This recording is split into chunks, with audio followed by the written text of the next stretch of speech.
Assalamualaikum warahmatullahi wabarakatuh. Sebelumnya izin memperkenalkan diri.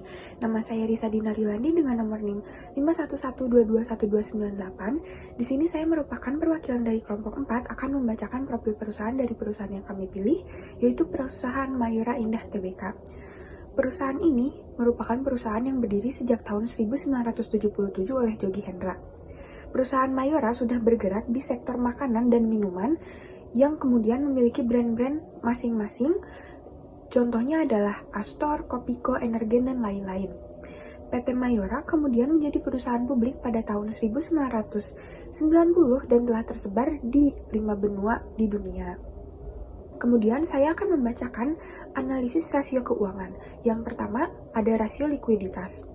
Rasio lancar atau current ratio yang dimiliki oleh perusahaan ini pada tahun 2022 adalah sebesar 262,08%.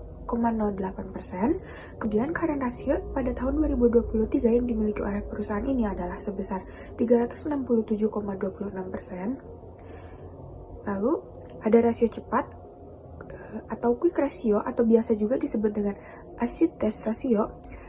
Quick ratio pada tahun 2023 yang dimiliki oleh perusahaan ini adalah sebesar 193,41%. Kemudian quick ratio pada tahun 2023 adalah sebesar 276,63%. Yang selanjutnya ada cash ratio.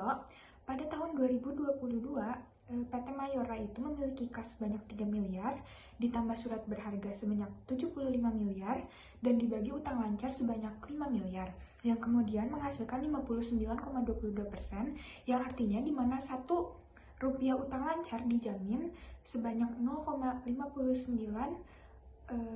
kas dan surat berharga, serta investasi.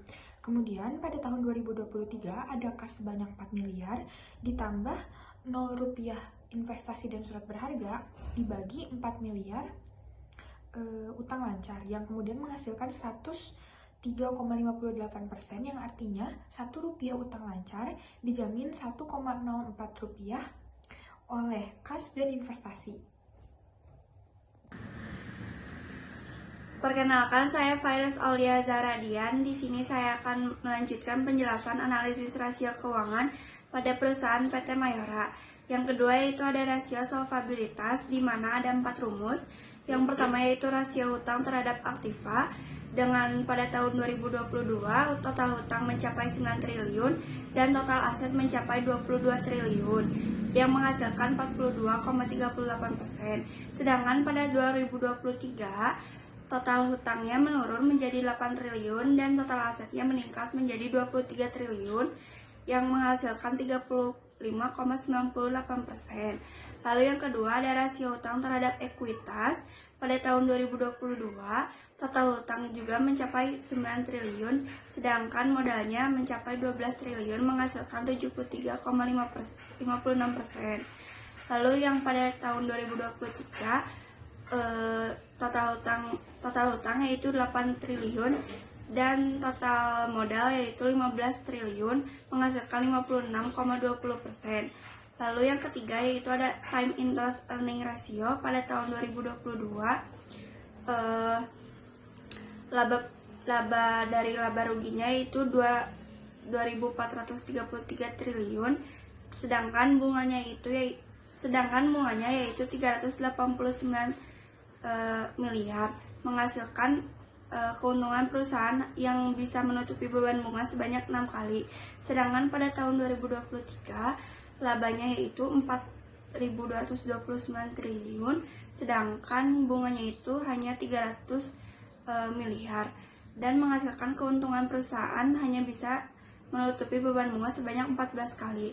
Lalu yang keempat ada long term to equity ratio, di mana utang jangka panjang pada tahun 2022 yaitu 3 triliun sedangkan modalnya yaitu 12 triliun menghasilkan 29,64%.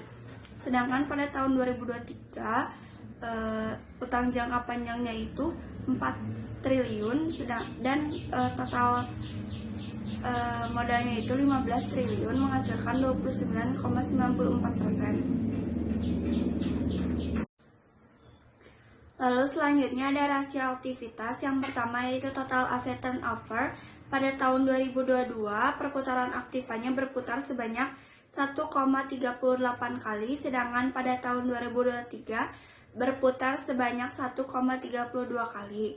Lalu ada receivable turnover, di mana pengumpulan piutang selama setahunnya pada tahun 2022 berputar sebanyak 4,64 kali, dan pada 2023 sebanyak 5,08 kali. Lalu ada average collection period ratio, di mana pada tahun 2022 rata-rata piutang tertagihnya setiap 77,53 hari, dan pada tahun 2023 setiap 70,86 hari.